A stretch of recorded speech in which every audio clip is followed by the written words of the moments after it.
we'll be reacting to some of the top headlines going on in the soccer world. Now, I'd real quick, I want to do a roundup real quick on the European Championship. I know we've talked about the Euros all day, but I just want to recap some of the matchups that we have set already for the knockout stages. These are confirmed matchups. Switzerland take on Italy. Interesting game in the fact that Switzerland have looked better than Italy this European Championships. There's no arguing that.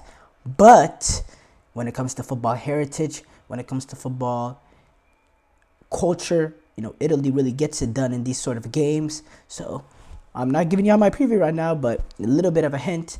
And then the other game that's been confirmed up to this point is Germany-Denmark, which is also another interesting game in the fact that Germany are the clear favorites.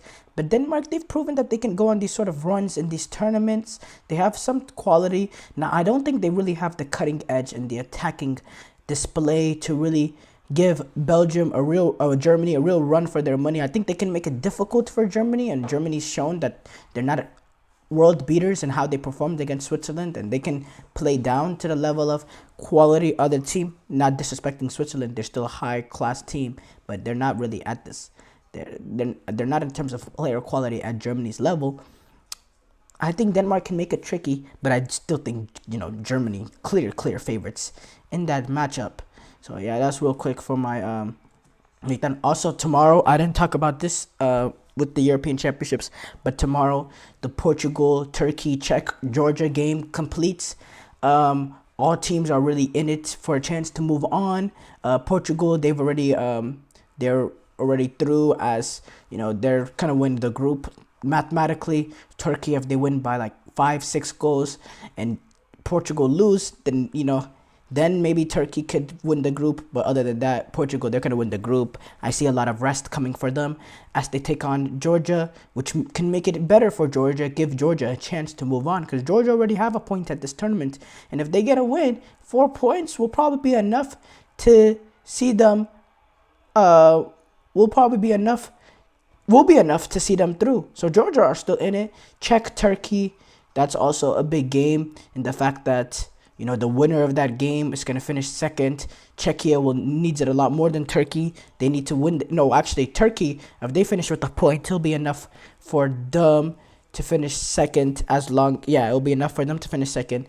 Czechia, though, at the other hand, they have to go and win that game against Turkey. So, yeah, that's going to be an interesting ending there as well. As far as Copa America goes, we've had some games concluded today.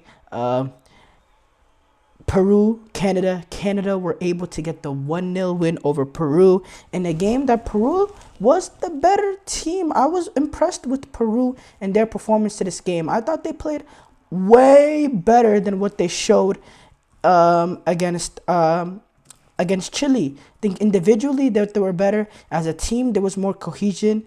They were the better team in terms of before the red card. If you look at the stats, they were really the more, in the first half, they had a lot more possession of the ball. It leveled out in the second half, especially after the red card. It was 50-50 possession, but in the first half, Peru had a lot more possession. They had 9 shots, in total, if you look at it, they have 9 shots to Canada's 5, 4 shots on target to Canada 2.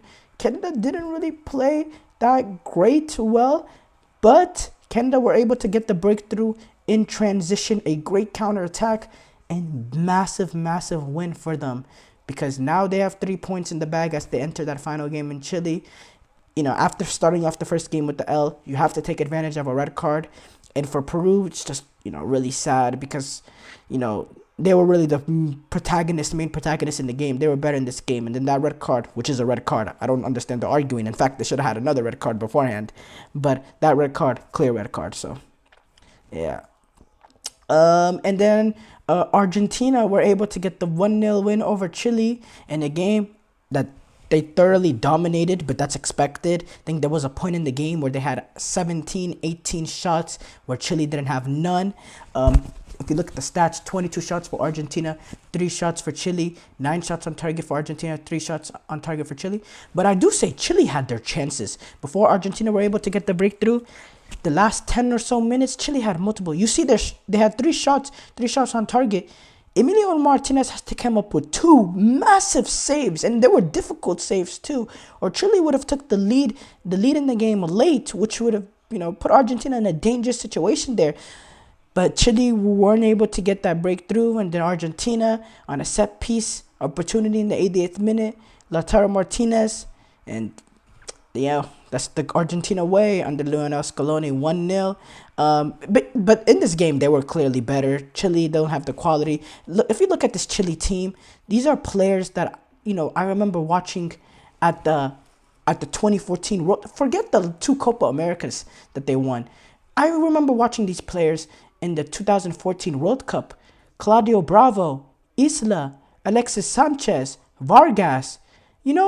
These are players that were part of the team that were at the 2014 World Cup 10 years ago.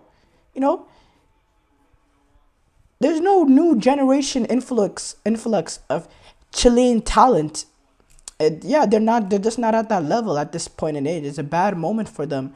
It's a bad moment for them as a national team, and I think they're their Copa America is on life support as well as Peru's.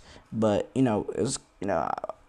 despite Peru outplaying Canada, entering this European Championship, I did think Argentina and Canada were the two best teams. I think in terms of quality that they possess, those are the two best teams. So no real surprises there, in my opinion, despite the performance that the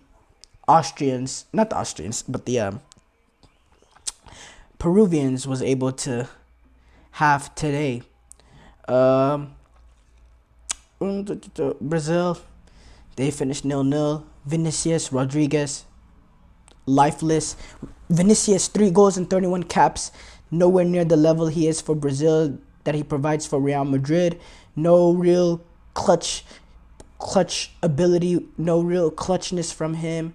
No real threat from him in behind. There's threat, but not the threat that he provides for Real Madrid. So, Brazil, they find themselves in a tricky position entering that second group game. But, it's tough position to find themselves in. We didn't talk about Serbia. They got eliminated at these European Championships. Not enough goals from them. Mitrovic didn't really put his foot in this tournament at all. Didn't have much chances created from them. Didn't do much with the few opportunities he had. Was, a little bit wasteful. Serbia, I could have watched them for 200 minutes. They never really seemed like they were scoring. They had a chance to score. Their one goal that they scored at this European Championship came off a set piece, a corner. I thought in terms of general play, they've been pretty good in terms of general play. I don't think it's been bad. They outplayed England, but just couldn't get the ball in the back of the net. And when you can't do that at this sort of level, you'll be going home, which I was surprised. I thought they really did. Dusan Tadic, I don't know what's up with the Serbian coach. Dusan Tadic is their main guy in terms of ability, in terms of quality. They're number 10 in terms of creation. He also has the ability to score a goal himself.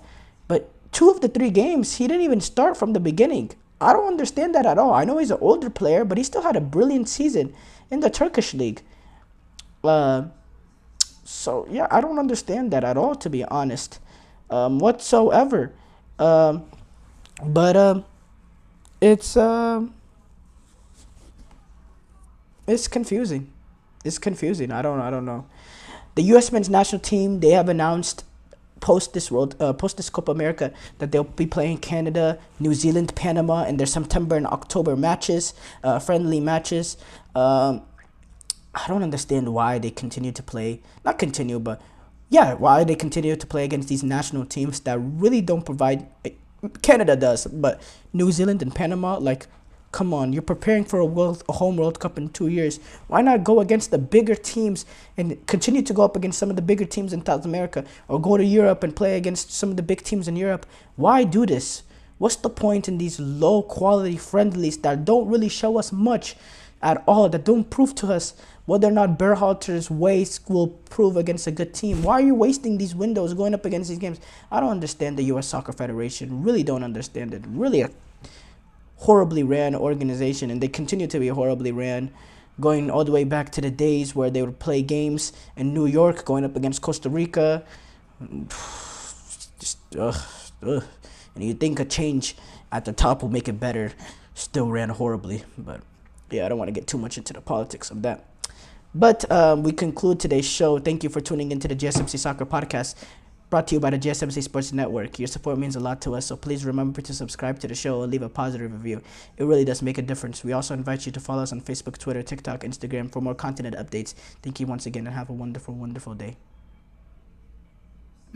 Let's go. I wake up to a little bit of drool on my pillow, feel like it's gonna be a bad day. Yeah, I'm tired of shit, and the coffee ain't hit yet, damn, ain't that great. I don't wanna go to